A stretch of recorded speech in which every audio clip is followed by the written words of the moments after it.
നിങ്ങൾ നിങ്ങളുടെ ശരീരത്തെ നാശത്തിലേക്ക് നയിക്കരുത്. വലാ തുൽക്കു ഐദീക്കും ഇല തഹ്ലുക. നിങ്ങൾ നിങ്ങളുടെ ശരീരത്തെ നാശത്തിലേക്ക് നയിക്കരുത്, അപകടത്തിലേക്ക് നയിക്കരുത്. അതിനെ സ്റ്റോപ്പ് ചെയ്തുകൊണ്ട്, അതിനെ പിടിച്ചു വെച്ചുകൊണ്ട് ഹജ്ജ് ചെയ്യേ. അങ്ങനെ ഒരു ഹജ്ജുണ്ടോ? ഹജ്ജിലൂടെ നമ്മളെ സ്ത്രീകൾ രോഗികളാവുകയാണ്. ഹജ്ജിലൂടെയും ഉംറയിലൂടെയും വലിയൊരു വിഭാഗം സ്ത്രീകൾ നിത്യരോഗികളാവുന്നു. അസ്സലാമു അലൈക്കും വറഹ്മത്തുള്ളാഹി വബറകാതുഹു. ബിസ്മില്ലാഹിർ റഹ്മാനിർ റഹീം. അൽഹംദുലില്ലാഹി റബ്ബിൽ ആലമീൻ. അസ്സലാത്തു വസ്സലാമു അലാ അഷ്റഫിൽ മഖ്ലൂഖീൻ. അമ്മാ ബഅദ്. അൽഹംദുലില്ലാഹ്. ഹിക്മ ഹീലിംഗ് ആരോഗ്യരംഗത്തെ ഏറ്റവും സത്യസന്ധമായ ഖുർആനിക ശാസ്ത്രത്തിൻ്റെ ഹദീസ് ജ്ഞാന വെളിച്ചത്തിൻ്റെ പശ്ചാത്തലത്തിൽ നിന്ന് ഒരു സമൂഹത്തെ ആരോഗ്യത്തിലേക്ക് നയിക്കാനുള്ള പരിശ്രമമാണ് ഹിക്മ ഹീലിംഗ്. വീണ്ടും ഹിക്മ ഹീലിംഗിൻ്റെ വളരെ പഠനാർഹമായൊരു എപ്പിസോഡിലേക്ക് നിങ്ങളെ സ്വാഗതം ചെയ്യാണ്. പലപ്പോഴും നമ്മുടെ അറിവില്ലായ്മയിൽ നിന്നാണ് നമ്മൾ രോഗങ്ങളിലേക്ക് വഴുതി വീഴുന്നത്. ഒരുപക്ഷെ ഒരു 18-19 വർഷത്തെ ഹെൽത്ത് മേഖലയിലെ എക്സ്പീരിയൻസ് വെച്ചുകൊണ്ടാണ് ഞാൻ സംസാരിക്കുന്നത്. പല രോഗികളും അവരുടെ രോഗവിഷയങ്ങളുമായി വന്ന് സംസാരിക്കുന്ന സമയത്ത് ഈ രോഗം എങ്ങനെ ഉത്ഭവിച്ചു എന്ന് കൃത്യമായൊരു അനലൈസിങ് നമ്മൾ നടത്താറുണ്ട്. അതുകൊണ്ടാണ് നല്ലൊരു വിഭാഗം ജനങ്ങൾക്കും രോഗശമനം കിട്ടും. ഇത്രത്തോളം എന്ന് വെച്ച് കഴിഞ്ഞാൽ നമ്മളിപ്പോൾ ഓൺലൈൻ ട്രീറ്റ്മെൻറ്റ് കൊടുക്കുന്ന ഒരു സമയം, ഞാൻ ഓൺലൈൻ കൺസൾട്ടിങ് ആണിപ്പോൾ നിലവിൽ നടത്തിക്കൊണ്ടിരിക്കുന്നത്. വാട്സപ്പിലൂടെയും ഗൂഗിൾ മീറ്റ് വഴിയും അല്ലാത്ത സംവിധാനങ്ങളിലൂടെയാണ് ഇപ്പോൾ ലോകത്തിൻ്റെ പല ഭാഗത്തുള്ള ജനങ്ങൾ ഞാനുമായി സംവദിക്കുന്നു, സംസാരിക്കുന്നു, രോഗവിവരങ്ങൾ പറയുന്നു. അവിടെ ഞാൻ സ്വീകരിക്കുന്ന ഒരു സമീപനമുണ്ട്. അവരുടെ ബാക്ക് ഹിസ്റ്ററി, എപ്പോൾ രോഗം തുടങ്ങി, ആ രോഗം എന്ത് കാരണത്താൽ തുടങ്ങി. കാരണം നിങ്ങൾ തന്നെ ആലോചിച്ച് നോക്കിയാൽ നിങ്ങളിപ്പോൾ മരുന്ന് കുടിക്കാത്തതുകൊണ്ടാണോ രോഗം മാറാത്തത്? നിങ്ങൾ നന്നായി ഒന്ന് ആലോചിച്ച് നോക്കൂ. അല്ല, നിങ്ങൾ മരുന്ന് കുടിക്കുന്നുണ്ട്, ഡോക്ടേഴ്സിനെ കാണുന്നു, മെഡിക്കൽ ചെക്കപ്പ് ചെയ്യുന്നു, പരമാവധി വലിയ സ്ഥാപനങ്ങളിൽ തന്നെയാണ് കൺസൾട്ടിങ്ങിന് പോകുന്നത്. ഞാനൊക്കെ ഇപ്പം എൻ്റെ അടുത്ത് വരുന്ന ആളുകളോട് ചോദിക്കും, നിങ്ങളിപ്പോൾ എത്ര കാലമായി ട്രീറ്റ്മെൻറ്റ് തുടങ്ങിയിട്ട്? അതിപ്പം 10-25 വർഷമായി. 25 വർഷം ഒരു മനുഷ്യൻ ചികിത്സിച്ചിട്ട് രോഗം ഭേദമായില്ല എന്ന് പറഞ്ഞാൽ എന്തൊരവസ്ഥയാണ്. നമുക്കത് പിന്നത്തെ ഒരു എപ്പിസോഡിൽ പറയാം, അതിൻ്റെ പിന്നാമ്പുറം പിന്നെ പറയാം. നമുക്ക് ഞാൻ ഇന്ന് പറയാൻ ഉദ്ദേശിച്ചത്, പലപ്പോഴും നമ്മുടെ അറിവില്ലായ്മയിൽ നിന്ന് രോഗം ഉടലെടുക്കും. ഈ ഹജ്ജ് സീസണിൽ എന്നെ ഭയങ്കര അത്ഭുതപ്പെടുത്തിയൊരു കാര്യം കൂടി ഇന്ന് ഈ പ്രാവശ്യത്തെ എപ്പിസോഡ് പറയാനുണ്ട്. ഇപ്പം ഇക്കഴിഞ്ഞ ഹജ്ജ് സീസണിൽ ഇപ്പോൾ മുഹറമാണ്, നമ്മൾ ദുൽഹിജ്ജ കഴിഞ്ഞ് മുഹറം, ഇസ്ലാമിക സമൂഹത്തെ സംബന്ധിച്ചിടത്തോളം ഒരു പുതുവർഷത്തിലേക്ക് നമ്മൾ പ്രവേശിച്ചു. അപ്പോൾ ഹജ്ജിന് യാത്രക്കൊരുങ്ങി നിൽക്കുന്ന എന്നെ അറിയുന്ന ഒരു സഹോദരി, നേരത്തെ അവർ എൻ്റെ ക്ലിനിക്കിൽ കൺസൾട്ടിങ്ങിനൊക്കെ വന്ന ആളായിരുന്നു. അപ്പോൾ അവരെന്നോട് വളരെ ഒരു ഗൗരവമുള്ളൊരു ചോദ്യം ചോദിച്ചു. ഞാൻ ഹജ്ജ് പോവാണ്, 40 ദിവസം എനിക്ക് മക്ക മദീന ഒക്കെ നിൽക്കണം, അപ്പോൾ മെൻസസ് വരാതിരിക്കാൻ വേണ്ടി മെഡിസിൻ എടുക്കണം, അപ്പോൾ എല്ലാവരും അങ്ങനെ ചെയ്യുന്നുണ്ട്, അപ്പോൾ ഞാനും അങ്ങനെ ചെയ്യുന്നുണ്ട്, വല്ല ദോഷമുണ്ടോ? അപ്പം ഞാൻ അവരോട് ചോദിച്ചൊരു ചോദ്യമുണ്ട്. നിങ്ങൾ സംസം ഉള്ള മണ്ണിലേക്കല്ലേ പോണത്? മാഉ സംസം ലിമാ ശുരിബ ലഹു എന്നാണല്ലോ നബി സല്ലല്ലാഹു അലൈഹി വസല്ലം തങ്ങൾ പഠിപ്പിച്ചത്. അപ്പൊ സംസം ഉള്ള മണ്ണിലേക്ക്, സംസമിന്റെ പവിത്രതയുള്ള ഒരു മണ്ണിലേക്ക്, അള്ളാഹുവിന്റെ ദൃഷ്ടാന്തങ്ങളിൽ അത്യത്ഭുതകരമായ ദൃഷ്ടാന്തമായ സംസമിന്റെ മണ്ണിലേക്കാണ് നിങ്ങൾ പോണത്. ഒന്ന്. മറ്റൊന്ന്, ഞാൻ അവരോട് ചോദിച്ചൊരു കാര്യം, മരുന്ന് കുടിച്ച് നിങ്ങളുടെ ശരീരത്തിൽ സ്ഥിരമായി നടക്കേണ്ടുന്ന ഒരു കാര്യത്തെ കൺട്രോൾ ചെയ്തുകൊണ്ട്, അതിനെ സ്റ്റോപ്പ് ചെയ്തുകൊണ്ട്, അതിനെ പിടിച്ചു വെച്ചുകൊണ്ട് ഹജ്ജ് ചെയ്യേ. അങ്ങനെ ഒരു ഹജ്ജുണ്ടോ? അങ്ങനെ ഒരു ഹജ്ജുണ്ടോ? 40 ദിവസം നിങ്ങൾ നിങ്ങളുടെ മെൻസസിനെ കൺട്രോൾ ചെയ്യാനുള്ള മെഡിസിൻ എടുക്കുന്നു. അപ്പൊ എന്താ സംഭവിക്കുന്നത്? നിങ്ങളിൽ എല്ലാ മാസവും, നിങ്ങളൊരു ആരോഗ്യമുള്ള സ്ത്രീ ആയതുകൊണ്ട് എല്ലാ മാസവും കൃത്യമായി നടക്കേണ്ടുന്ന ഒരു കാര്യത്തെ നിങ്ങൾ തടഞ്ഞു വെക്കുന്നു. അപ്പൊ ഇത് നിങ്ങൾക്ക് ആരോഗ്യ പ്രശ്നം ഉണ്ടാക്കില്ല പിന്നീട്. മാത്രമല്ല, ഇന്ന് സ്ത്രീ സമൂഹം നിങ്ങൾ കണ്ടിട്ടില്ലേ? ഞാൻ ആ സഹോദരിയോട് പറഞ്ഞ മറ്റു കാര്യം പറയാം, പൊതുവായൊരു കാര്യം പറയട്ടെ. ഇന്നിപ്പം നമ്മുടെ സ്ത്രീ സമൂഹം അനുഭവിക്കുന്ന പ്രശ്നങ്ങൾ കണ്ടിട്ടുണ്ടോ? എത്ര നേരത്തെയാണ് അവർക്ക് ആർത്തവ വിരാമം സംഭവിക്കുന്നത്? ഇതുണ്ടാക്കുന്ന ഗുരുതരമായ വിഷയം എന്തൊക്കെയാ? മിക്ക സ്ത്രീകളുടെയും ഫൈബ്രോയിഡിന്റെ പ്രശ്നം, സിസ്റ്റിന്റെ പ്രശ്നം, ഗർഭാശയ മുഴകൾ, ഗർഭാശയ ക്യാൻസർ നിസ്സാര കാര്യമാണോ? സ്ത്രീ സമൂഹം വലിയ അപകടത്തിലല്ലേ? പുതിയ കാലത്തെ സ്ത്രീ സമൂഹം എത്രമാത്രം വലിയ അപകടത്തിലാണ് നിലനിൽക്കുന്നത് എന്ന് ആലോചിച്ചിട്ടുണ്ടോ? നിലവിലിപ്പം പ്രവാചക വൈദ്യശാസ്ത്രം സജീവമായതുകൊണ്ട് ഇതിനൊക്കെ പരിഹാരമുണ്ട്. അത് വേറൊരു സന്തോഷമുള്ള മാറ്ററാണ്, അത് നമുക്ക് പറയാം.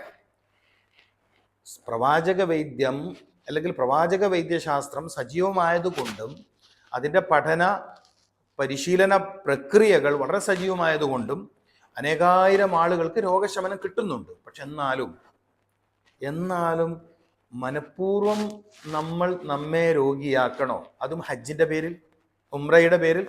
വളരെ വ്യാപകമാണ്. ഇസ്ലാമിക സമൂഹത്തിൽ ഇത് വളരെ വ്യാപകമാണ്.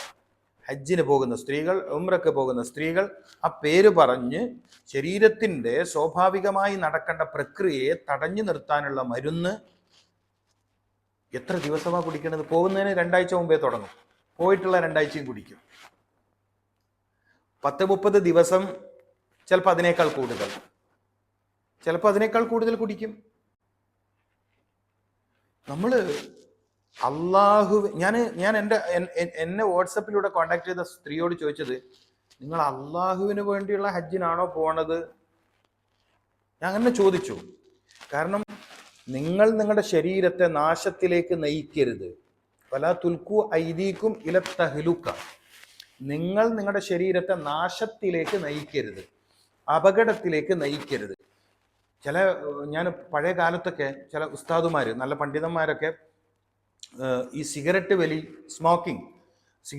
അങ്ങനെയുള്ള കാര്യങ്ങൾ നിരുത്സാഹപ്പെടുത്താൻ വേണ്ടി, അത് പാടില്ല എന്ന് പറയാൻ വേണ്ടി ഈ ഒരു പരിശുദ്ധ വാക്യത്തെ ഉപയോഗിച്ച് ക്ലാസ് എടുക്കുന്നൊക്കെ കേട്ടിട്ടുണ്ട്. അപ്പം നമുക്ക് നമ്മുടെ ശരീരത്തെ നാശത്തിലേക്ക് നയിക്കാനുള്ള അനുവാദമില്ല. അത് നിരോധിക്കപ്പെട്ട കാര്യമാണ്.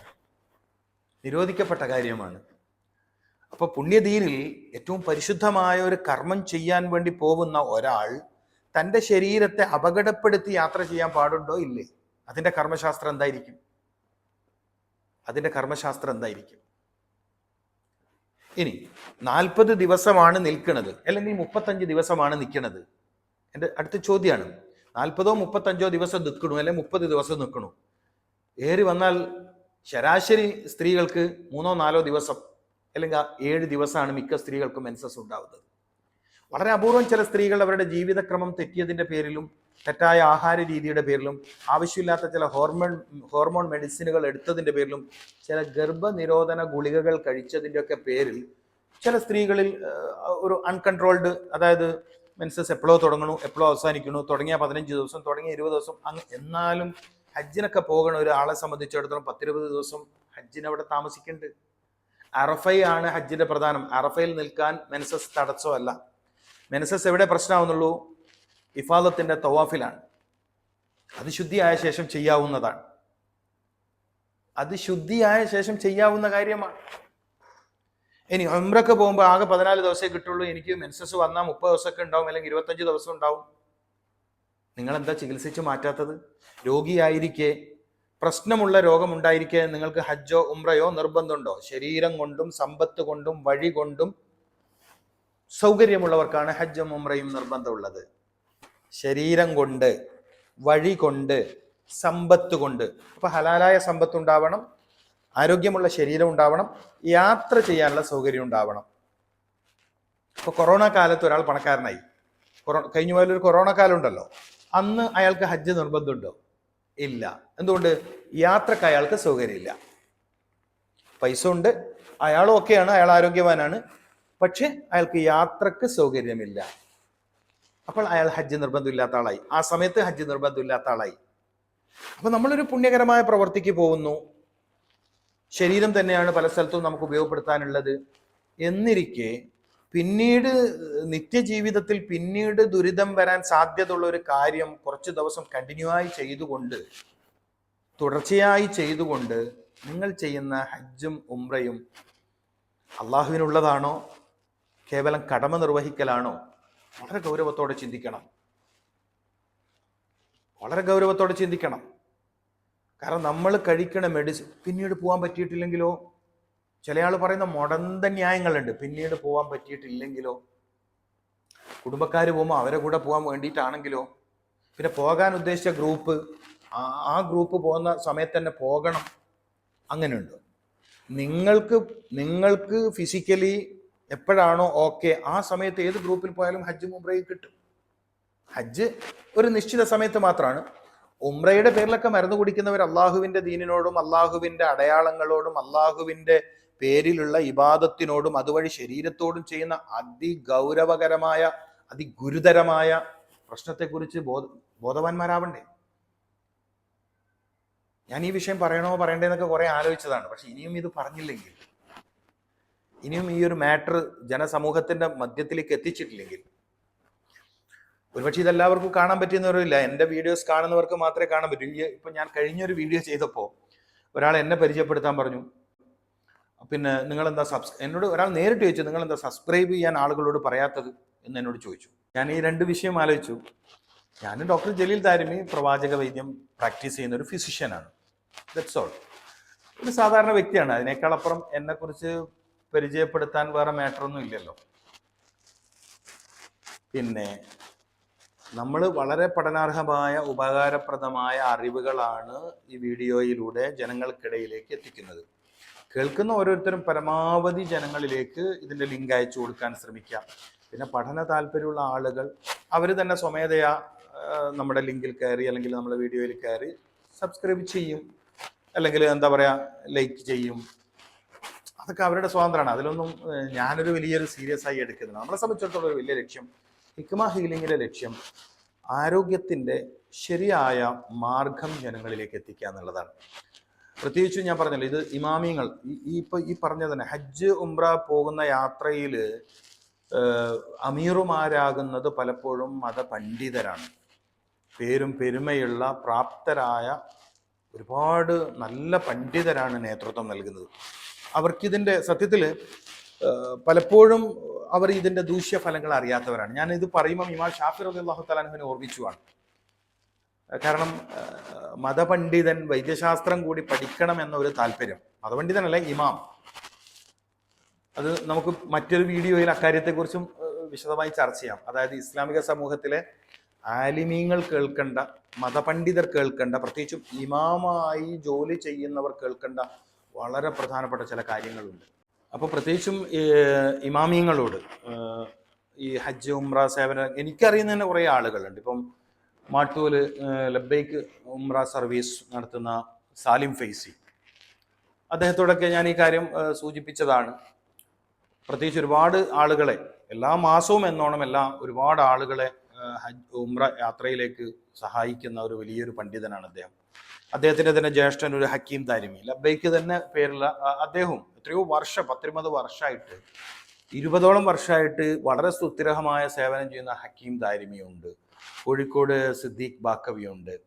പിന്നെ അങ്ങനെ ഒരുപാട് ആളുകൾ, എനിക്കറിയുന്ന ഒരുപാട് ആളുകൾ ഈ രംഗത്ത് പ്രവർത്തിക്കുന്നുണ്ട്. പക്ഷെ അവരുടെ പലരുടെയും ശ്രദ്ധയിൽ സത്യത്തിൽ ഈ ഒരു മാറ്റർ വരുന്നില്ല. അതായത് മെഡിസിൻ കുടിച്ചിട്ടാണ് വരുന്നത്, മെഡിസിൻ കുടിച്ചാലുള്ള ദോഷകരമായ അവസ്ഥയെക്കുറിച്ച് ഇവരാരും അറിവുള്ളവരല്ല. അതാണ് ഇതിൻ്റെ ഒരു പ്രശ്നം. അവർ ഹജ്ജിൻ്റെ അമലുകൾ ഉംറയുടെ അമലുകൾ നന്നായി ചെയ്യിപ്പിക്കുന്നവരാണ്, നല്ല സേവനങ്ങൾ കൊടുക്കുന്നവരാണ്. പക്ഷേ അവരറിയാതെ അവർ ഈ കാര്യങ്ങൾ അറിയുന്നില്ല സത്യത്തിൽ. അപ്പം സ്ഥിരമായി മുടങ്ങാതെ ഒരു മാസത്തോളം അല്ലെങ്കിൽ 2 ആഴ്ചയോളം നീണ്ടു നിൽക്കുന്ന മരുന്ന് സേവയിലൂടെ പിന്നെ ഉണ്ടാവുന്ന അപകടകരമായ അവസ്ഥയിലേക്ക് നമ്മുടെ സ്ത്രീ സമൂഹം എത്തുകയാണ്. ഞാൻ നേരത്തെ പറഞ്ഞല്ലോ, ഒരു തവണ ഞാൻ പറഞ്ഞു, വളരെ വ്യാപകമായി ഇന്ന് സ്ത്രീകൾക്കിടയിൽ നേരത്തെ ആർത്തവ വിരാമം സംഭവിക്കുന്നു. നേരത്തെ ആർത്തവ വിരാമം സംഭവിക്കുന്ന സ്ത്രീകളിൽ എന്തൊക്കെ പ്രശ്നങ്ങൾ വരുന്നതാണ്.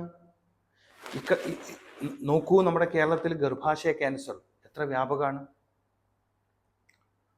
ഫൈബ്രോയിഡിന്റെ പ്രശ്നം, സിസ്റ്റിന്റെ പ്രശ്നം എത്ര വ്യാപകമാണ്.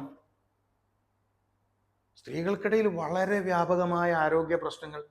അപ്പം പ്രകൃതിയാൽ ശരീരത്തിൽ നടക്കേണ്ടുന്ന ഒരു കാര്യത്തെ, ഇത് പറയുമ്പം ഇപ്പം നമുക്ക് തുമ്മൽ വന്നു, നമ്മളതിനെ നിയന്ത്രിക്കാൻ പാടില്ല.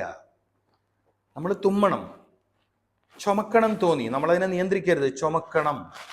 കോട്ടുവായ ഇടണം തോന്നി, നമ്മളതിനെ നിയന്ത്രിക്കരുത്, നമ്മളത് ചെയ്യണം. മൂത്രമൊഴിക്കണം തോന്നി, നമ്മൾ പിടിച്ചു വെക്കരുത്, നമ്മൾ ടോയ്ലറ്റിൽ പോകണം.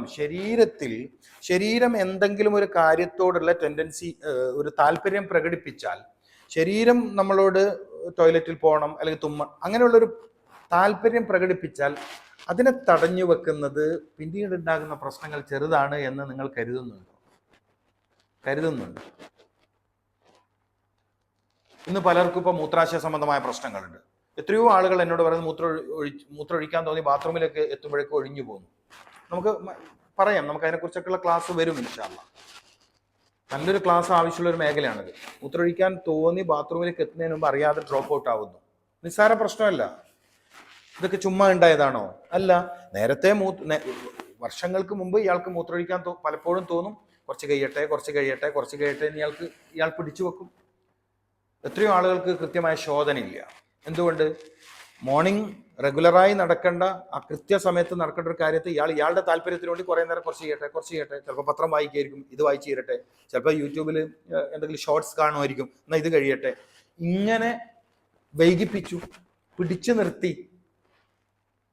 നിർത്തി അല്ലെങ്കിൽ വൈകിപ്പിച്ചു. പിന്നീട് വളരെ പ്രയാസപ്പെട്ടാലും ശരിയായ രൂപത്തിൽ ശോധന കിട്ടാത്ത, ശരിയായ രൂപത്തിൽ മൂത്രം ഒഴിഞ്ഞു പോവാത്ത പ്രശ്നങ്ങൾക്ക് ഇവർ പെട്ടുപോവാണ്. എന്നതുപോലെ ഒരു നിശ്ചിത ദിവസങ്ങൾ അല്ലെങ്കിൽ ഒരു മാസം അല്ലെങ്കിൽ 40 ദിവസം, 1.5 മാസം തൻ്റെ ശരീരത്തിൽ കൃത്യമായി നടക്കേണ്ടുന്ന ഒരു കാര്യത്തെ മരുന്നുപയോഗിച്ച് തടഞ്ഞു നിർത്തുകയാണ്. ഹജ്ജിലൂടെ നമ്മളെ സ്ത്രീകൾ രോഗികളാവുകയാണ്. ഹജ്ജിലൂടെയും ഉംറയിലൂടെയും വലിയൊരു വിഭാഗം സ്ത്രീകൾ നിത്യരോഗികളാവുന്നു. എങ്ങനെയുണ്ട് ഞാനങ്ങനെ പറഞ്ഞാൽ? വല്ലാത്ത അത്ഭുതമല്ലേ? ഹജ്ജിലൂടെ ഉംറയിലൂടെ വലിയൊരു വിഭാഗം സ്ത്രീകൾ രോഗികളാവുന്നു. ഓരോ വർഷവും ഹജ്ജ് കഴിയുമ്പോഴേക്കും പുതിയ രോഗിയെ നമുക്ക് കിട്ടുന്നു. ഹജ്ജ് എന്ന് പറഞ്ഞാൽ ഹജ്ജ് മക്ബൂലും മബ്റൂറും ആണെങ്കിൽ പിന്നീട് അവിടെ നിന്നിട്ടുള്ള ജീവിതം ഐശ്വര്യത്തിൻ്റെതാണ്.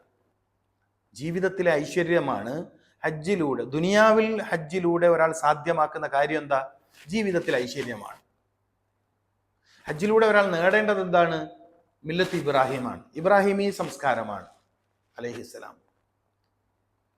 അപ്പം ഇബ്രാഹിമി സംസ്കാരത്തെ തൊട്ടറിഞ്ഞ് കണ്ടറിഞ്ഞ് രുചിച്ചറിയേണ്ട മണ്ണിലേക്ക് ശരീരത്തിന്റെ സ്വാഭാവിക പ്രവർത്തനത്തെ തടഞ്ഞു വെച്ച് പോകുന്ന പ്രക്രിയ, എന്നിട്ട് അതിലൂടെ പിന്നെ നിത്യരോഗിയാവുന്ന ഒരു ദുരവസ്ഥ ഒരു സമൂഹം ഇനിയും തുടരാതിരിക്കാനാണ് ഹിക്മ ഹീലിംഗിൽ ഈ പ്രാവശ്യം ഇങ്ങനെ ഒരു സബ്ജക്റ്റ് നമ്മൾ തിരഞ്ഞെടുത്തത്.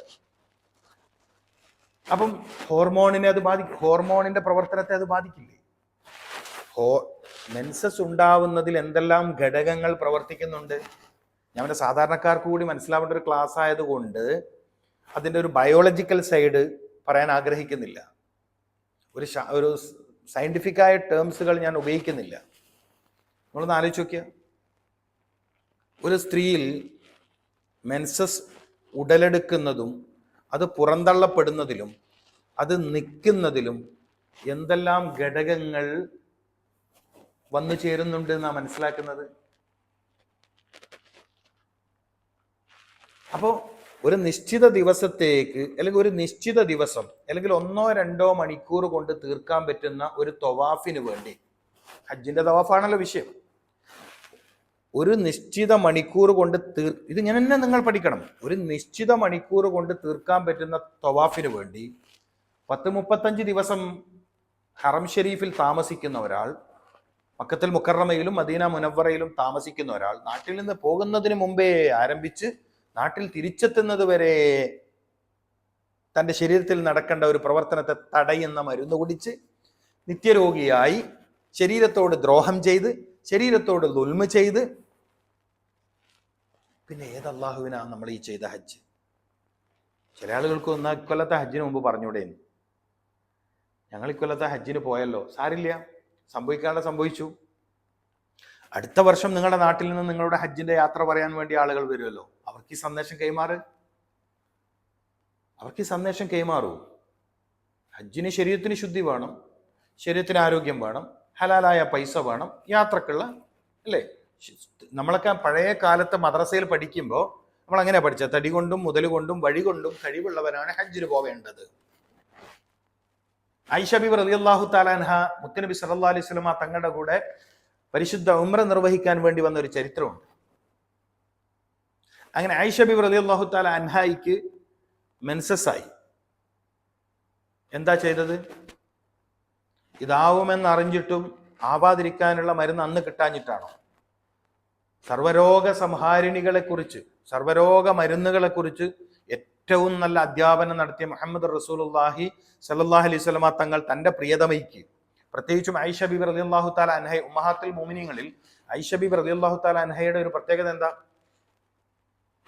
മുത്തുനബിയുടെ പത്നിമാരിൽ അറിവ് കൊണ്ട് സമൂഹത്തിനിടയിൽ ഏറ്റവും പേരും പെരുമയുള്ള ആളാണ് ആര്? ആയിഷ ബിബി റളിയല്ലാഹു തആല അൻഹ.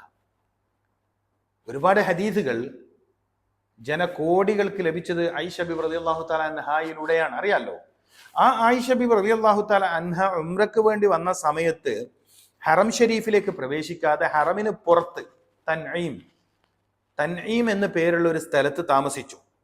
ഈ തൻഈമിൽ ഇപ്പോൾ ഒരു മസ്ജിദ് ആയിഷ ഉണ്ട്. മസ്ജിദ് ആയിഷയിൽ പോയി നമ്മളൊക്കെ ഇഹ്റാം ചെയ്ത് ഉംറ ചെയ്യാറുണ്ട്. മനസ്സിലാക്കണം, ഇതൊരു അടയാളമാണ്. ഇതൊരു സ്ത്രീ സമൂഹത്തിനുള്ള വലിയൊരു അടയാളമല്ലേ? തൻഈമും മസ്ജിദ് ആയിഷയും ഹജ്ജിനും ഉംറക്കും വരുന്ന ആളുകൾക്ക് വലിയൊരു പാഠമില്ലേ അവിടെ? ശരീരശുദ്ധി ഇല്ലാത്ത സമയത്ത് വിശ്രമത്തിലേക്ക് ഒരു ഉമ്മ, നമ്മളിപ്പോൾ ഉമ്മ എന്നുള്ള നിലക്ക് ആയിഷ ബീവിയെ വിളിക്കുക.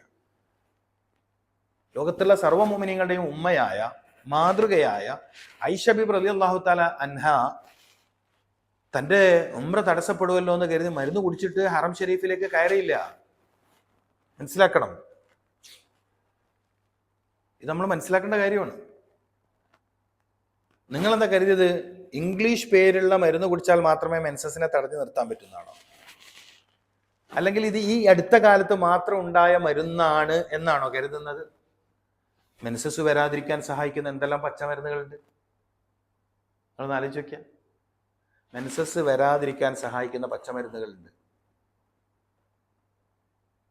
നമ്മുടെ നാട്ടിൻപുറങ്ങളിലുണ്ട്. മനസ്സിലായില്ലേ? അപ്പോ ആയിഷ ബീബി റളിയല്ലാഹു തആല അൻഹുവിനും മരുന്ന് ലഭിക്കണം. കാരണം അത്രമേൽ പുണ്യകർമ്മത്തിനാണ് വരുന്നത്, അത്രമേൽ പുണ്യകരമായ പ്രവർത്തിക്കാണ് വരുന്നത്. പരിശുദ്ധ റസൂലുള്ളാഹി സ്വല്ലല്ലാഹു അലൈഹി വസല്ലം തങ്ങളുടെ കൂടെയാണ് വരുന്നിട്ടും അവര് ഹറമിന്റെ പുറത്ത്, അതായത് മസ്ജിദ് ആയിഷയുടെ നമ്മൾ ഹറം ഷരീഫിൽ നിന്ന് തൻഈമിലേക്ക് പോകുമ്പോൾ മസ്ജിദ് ആയിഷ എത്തുന്നതിന് മുമ്പ് സ്തൂപമുണ്ട്, ഒരു പ്രത്യേക അടയാളമുണ്ട്, ഹദ്ദുൽ ഹറം.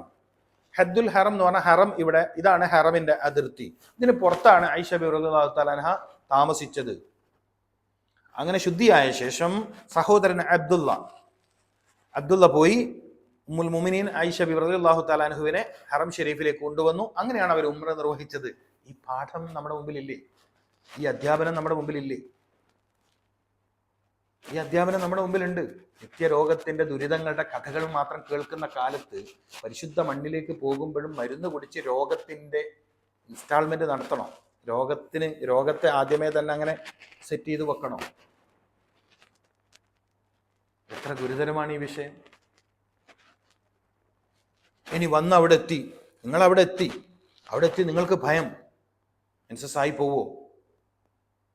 നിങ്ങൾ അള്ളാഹുവിനോട് കഅബയുടെ മുറ്റത്തല്ല നിൽക്കുന്നത്. സംസം എടുത്ത് കുടിച്ച് നിങ്ങൾ എന്തുദ്ദേശിച്ചാലും ലിമാ ശുരിബലഹു എന്ന് പറഞ്ഞ രോഗം മാത്രം മാറുന്നല്ലോ സംസമിന്റെ അർത്ഥം. മാ ഉ സംസം ലിമാ ശുരിബ്, എന്തുദ്ദേശിച്ചാണോ ഒരാൾ സംസം കുടിക്കണത് അയാൾക്ക് ആ ഉദ്ദേശത്തെ അള്ളാഹു സഫലീകരിച്ചു കൊടുക്കുന്നല്ലേ അതിന്റെ താല്പര്യം. ഞാനൊരു പണ്ഡിതനല്ലാത്തതുകൊണ്ട് ഞാനത് വിശദീകരിക്കുന്നതിൽ കഥയില്ല, അത് ആലിമീങ്ങൾ പറയേണ്ട വിഷയമാണ്. ഞാനൊരു സാധാ ഫിസിഷ്യനാണ്, ഒരു ഹെൽത്ത് ഏരിയയിൽ പ്രവർത്തിക്കുന്ന ഒരാളാണ്. മനസ്സിലായില്ലേ? പിന്നെ തലപ്പാവ് വെച്ചത് സുന്നത്ത് നിലനിർത്താനാണ്. ചില ആളുകൾക്ക് അങ്ങനെ ഒരു തോന്നലുണ്ട്, ഞാനിങ്ങനെ വസ്ത്രവും തലപ്പാവൊക്കെ വെച്ചത് ആലിമായതുകൊണ്ടാണ്. അങ്ങനെയൊന്നും നിങ്ങൾ ആരും തെറ്റിദ്ധരിക്കരുത്. ഞാനൊരു സാധാരണക്കാരനാണ്, ഫിസിഷ്യനാണ്, ചികിത്സകനാണ്. അപ്പൊ ചില ആളുകൾക്ക് നിങ്ങൾ ദാരിമേലെ, അത് എനിക്ക് ഇബാദത്ത് ചെയ്യാനുള്ള അറിവ് പഠിക്കാൻ വേണ്ടി മാത്രം പഠിച്ചതാണ്. ഓക്കെ, അത് വേറെ മാറ്റർ. അപ്പൊ ഞാൻ പറഞ്ഞു വരുന്നത്, സംസം പുണ്യമാണ്. ക്യാൻസർ സംസം കുടിച്ച് ബ്രസ്റ്റ് ക്യാൻസർ മാറിയ ചരിത്രം പറഞ്ഞ സ്ത്രീ നമ്മൾ ജീവിച്ച നൂറ്റാണ്ടിൽ തന്നെയാണ് ജീവിച്ചത്. അവിടെയാണ് ചില ആള് ഇൻസുലിന്റെ കുപ്പി എടുത്ത് പോണത്. ഞാൻ അത്ഭുതപ്പെട്ടു പോയിട്ടുണ്ട്. എങ്ങനെ എന്നിട്ട് മക്കത്ത് ഹറം ഷെരീഫിൽ എത്തിയ ഉടനെ ചോദിക്കാണ്, പിന്നെ ഇൻസുലിൻ സൂക്ഷിക്കാനുള്ള ഫ്രിഡ്ജ് ഉണ്ടാവുക, തല്ലാജ് ഉണ്ടാവുക? എവിടെ വന്നേക്കണത്? മാ ഉസംസം ലിമാ ശുരിബലഹു. വിശ്വാസമില്ല, നമുക്ക് വിശ്വാസമില്ല, യക്കീനില്ല, ഉറപ്പില്ല. നമുക്ക് ആ ഉറപ്പില്ല. ഒരു സഹോദരി യൂറോപ്യനാണ്, അവർ വരുന്നു, ബ്രസ്റ്റ് ക്യാൻസർ ആണ്, റിമൂവ് ചെയ്യണമെന്ന് പറയുന്നു, ചിലപ്പോൾ കീമോ വേണ്ടി വരും, റേഡിയേഷൻ വേണ്ടി വരും, ഫർദർ ട്രീറ്റ്മെന്റ് കണ്ടിന്യൂ ആയിട്ട് ചെയ്യേണ്ടി വരുന്നൊക്കെ കേൾക്കുന്നു. അവരുടെ വിശ്വാസത്തിൽ, അവർ കേൾവിയുടെ വിശ്വാസത്തിൽ എന്തുണ്ട്? മാ ഉ സംസം ലിമാ ശുരിബലഹു, സർവത്തിനും സംസം പരിഹാരമാണ്. അവരൊറ്റ യക്കീനിൽ, ഉറപ്പിൽ. യക്കീൻ എന്ന് പറഞ്ഞാൽ ഉറപ്പിൽ, അറിവ് എന്നല്ല. നമ്മളിൽ പലരിലും അറിവേ ഉള്ളൂ, ഉറപ്പില്ല. അറിവുണ്ട്, സംസം എല്ലാത്തിനും പറ്റിയതാണെന്നുള്ള അറിവുണ്ട്, ഉറപ്പില്ല. യക്കീൻ എന്ന് പറഞ്ഞ അറബി പദത്തിന്റെ അർത്ഥം വേറെയാണ്.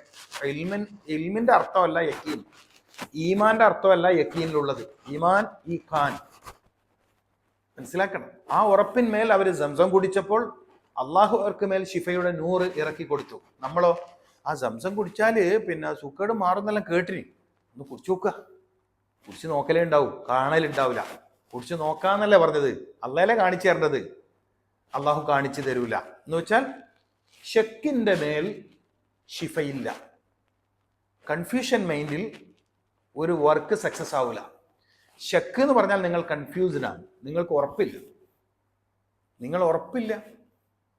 അതുകൊണ്ട് തന്നെയാണല്ലോ നിങ്ങൾ ഇത്രയും ഞാൻ മുമ്പ് ഈ ഹജ്ജിനും ഉംറക്കും പോകുന്നവർക്ക് കുത്തിവെക്കുവാണെന്നൊക്കെ പറഞ്ഞപ്പോൾ ഞാൻ ചോദിച്ചിട്ടുണ്ട്, അവിടെ രോഗം വരുമേ? അവിടെ എങ്ങനെ രോഗം വരും? രോഗം വരാൻ പാടുണ്ടോ? സർവരോഗ സംഹാരിണിയായ ഒരു പാനീയം നിലനിൽക്കുന്ന മണ്ണിൽ രോഗം വരാൻ പാടുണ്ടോ? ഇനി അഥവാ വന്നാൽ തന്നെയും അതല്ലേ പരിഹാരം? അതിനേക്കാൾ വലിയൊരു വാക്സിൻ, അതിനേക്കാൾ വലിയൊരു റെമഡി, അതിനേക്കാൾ വലിയൊരു മെഡിസിൻ, അതിനേക്കാൾ വലിയൊരു ന്യൂട്രീഷൻ, അതിനേക്കാൾ വലിയൊരു ഫുഡ് സപ്ലിമെന്ററി ഉണ്ടോ? വിശ്വാസികൾക്കുണ്ടോ? ഞാൻ പ്രത്യേകിച്ച് സംസാരിക്കുന്നത് വിശ്വാസികളോടാണ്. ഞാൻ എൻ്റെ ഈ ചാനലിലൂടെ സംവദിക്കുന്നത് വിശ്വാസികളോടാണ്. കാരണം എനിക്ക് എല്ലാവരോടും സംസാരിക്കുന്ന ശൈലിയിലല്ല. ഇപ്പം ചില ടോപ്പിക്കുകൾ എനിക്ക് എല്ലാവരോടും സംസാരിക്കാൻ കഴിയില്ല. കാരണം എന്തേ? എല്ലാവർക്കും മനസ്സിലാവില്ല. ഇപ്പം ഞാൻ പറയാം, ഇപ്പം ഞാൻ സംസാരിച്ചത് ഒരു LKG കുട്ടിയോടല്ല, കാരണം അവർക്ക് ഈ സബ്ജക്റ്റ് മനസ്സിലാവില്ല. ഒരു UKG കാരനോടല്ല, ഒരു SSLC കാരനോടല്ല, അവർക്കൊന്നും ഇത് മനസ്സിലാവില്ല. കാരണം അവൻ്റെ ഏജ് കൊണ്ട് അവൻ എന്തല്ല പക്വതയിലെത്തിയിട്ടില്ല.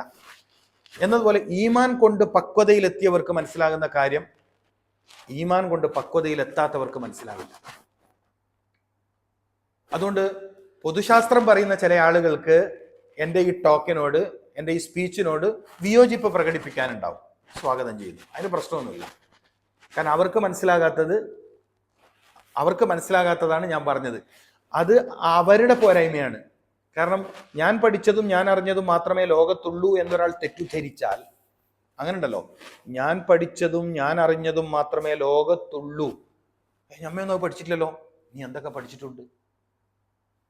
എത്രമാത്രം പഠിച്ചിട്ടുണ്ട്? പഠിക്കാൻ എത്ര വർഷം മാറ്റിവെച്ചിട്ടുണ്ട്? ഈ ആയുസ് മുഴുവൻ പഠിച്ചാൽ തീരുമോ ഇവിടെയുള്ള ശാസ്ത്രങ്ങളെക്കുറിച്ചും അറിവിനെക്കുറിച്ചുള്ള ലോകം? തീരൂല്ല. എനിവേ, നമ്മൾ പറഞ്ഞു വരുന്നത്, നമ്മുടെ അറിവില്ലായ്മ കൊണ്ട് ഒരു പുണ്യകർമ്മത്തിന് പോയി നാം നിത്യരോഗത്തിന്റെ ദുരിതത്തിലേക്ക് പോകുന്നു. പ്രത്യേകിച്ചും ഈ എപ്പിസോഡിൽ ഞാൻ സംസാരിക്കുന്ന എൻ്റെ സ്ത്രീ ജനങ്ങളോടാണ്, സഹോദരിമാരോടാണ്. നിങ്ങൾ ഇനിയും അനേക ലക്ഷം ആളുകൾ ഇനിയും മക്കത്തുൽ മുക്കറമയിലേക്കും മദീന മുനവറയിലേക്കും പോകും. അവിടെ നിങ്ങൾക്ക് 2 മണിക്കൂർ കൊണ്ട് തീരുന്ന ഒരു പ്രവൃത്തിക്ക് മാത്രമേ മെൻസസ് തടസ്സമാവുന്നുള്ളൂ. 2 മണിക്കൂർ കൊണ്ട് തീരുന്ന പ്രവൃത്തി ഏതാ? തവാഫ്. അതും തിക്കും തിരക്കില്ലാത്ത സമയമാണെങ്കിൽ 40 മിനിറ്റ് കൊണ്ട് തീരും. ഞാൻ പിന്നെ 2 മണിക്കൂർ കൂട്ടി പറഞ്ഞതാണ്. അപ്പോൾ 1-2 മണിക്കൂർ കൊണ്ട് ഫിനിഷ് ആകുന്ന ഒരു അമലിന് വേണ്ടി, പൂർത്തീകരിക്കാൻ പറ്റുന്ന ഒരു അമലിന് വേണ്ടി 30 ദിവസം മരുന്ന് കുടിക്കണോ? അല്ലെങ്കിൽ 21 ദിവസം മരുന്ന് കുടിക്കണോ? അങ്ങനെ ജീവിതകാലം മുഴുവൻ രോഗിയാവണോ? ചെറിയ രോഗമാണോ വരാൻ പോണത്? വലിയ രോഗമല്ലേ വരാൻ പോകുന്നത്? അപ്പൊ വലിയ ദുരിതം പുണ്യഭൂമിയിൽ വെച്ച്, പുണ്യഭൂമിയിലേക്ക് പോകുന്നതിന്റെ പേര് പറഞ്ഞ് ദയവ് ചെയ്ത് എൻ്റെ സഹോദരിമാര് ഇനിയെങ്കിലും ചെയ്യാതിരിക്കണം.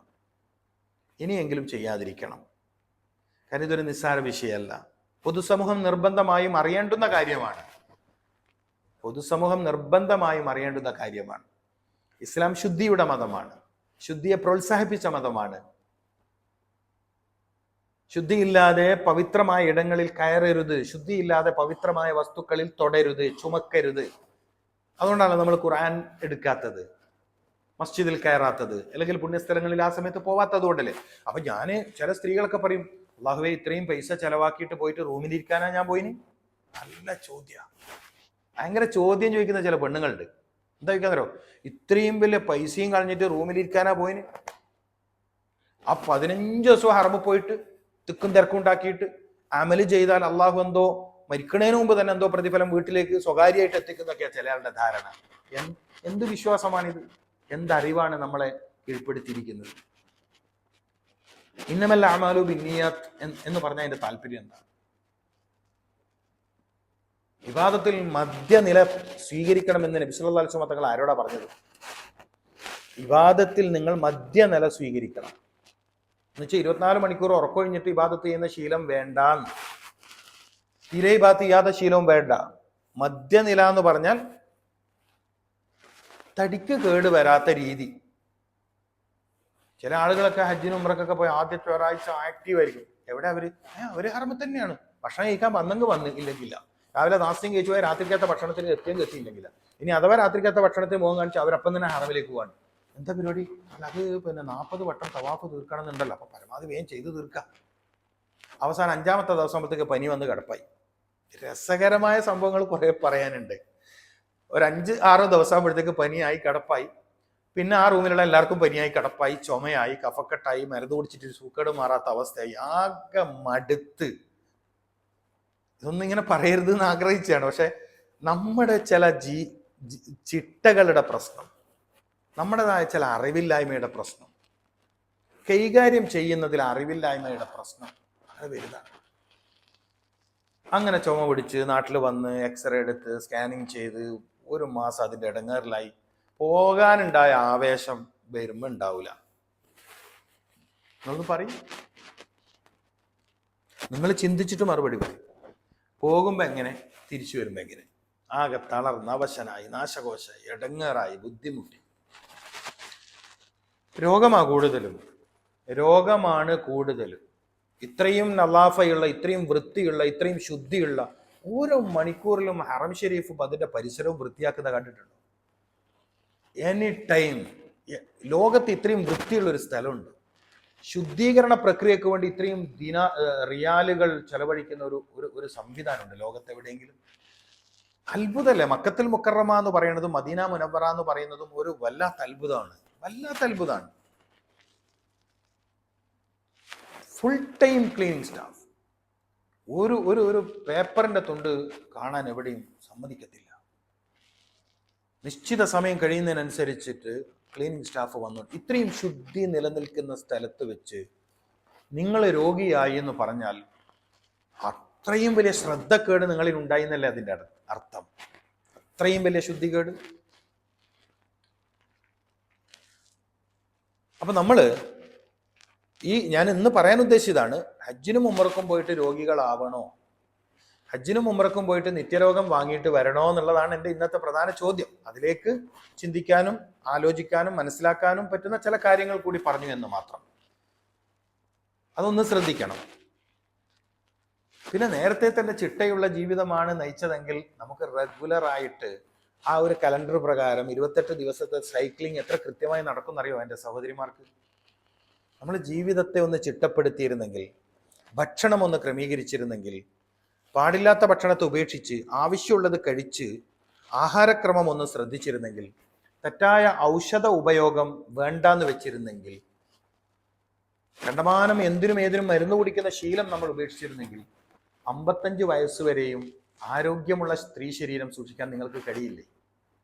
തീർച്ചയായും ആരോഗ്യമുള്ള സ്ത്രീ ശരീരം എങ്ങനെ സൂക്ഷിക്കാം എന്നതിനെക്കുറിച്ച് നമുക്ക് മറ്റൊരു എപ്പിസോഡിൽ വിശദമായി സംസാരിക്കാം.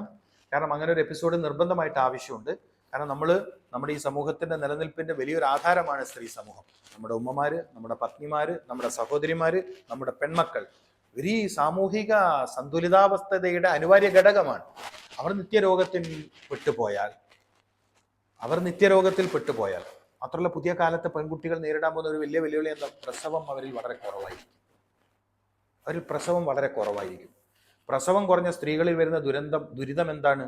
അവരിൽ ബ്രസ്റ്റ് ക്യാൻസറിനും ഗർഭാശയകള ക്യാൻസറിനും ചാൻസ് കൂടും. കാരണം ഫീഡിങ് കുറയുന്നു. ഞാൻ എത്രയോ ബ്രസ്റ്റ് ക്യാൻസർ വന്ന ആളുകളെ ചികിത്സിക്കേണ്ടി വന്നു. എത്രയോ ബ്രസ്റ്റ് ക്യാൻസർ വന്ന സ്ത്രീകളെ ചികിത്സിക്കേണ്ടി വന്നിട്ടുണ്ട്. എണ്ണം പറയാമെങ്കിൽ അത്രയും ആളുകളെ. ഗർഭാശയ ക്യാൻസർ വന്ന എത്രയോ സ്ത്രീകൾ ചികിത്സക്ക് വന്നിട്ടുണ്ട്. അവരുടെയൊക്കെ ഞാൻ പ്രസവത്തിന്റെ എണ്ണം നോക്കും. ഇനി പ്രസവിച്ചവരാണെങ്കിൽ തന്നെ ഫീഡിങ് നന്നായി ചെയ്തവരാണോ നോക്കും. ഇത് രണ്ടും വളരെ കുറവായിരിക്കും.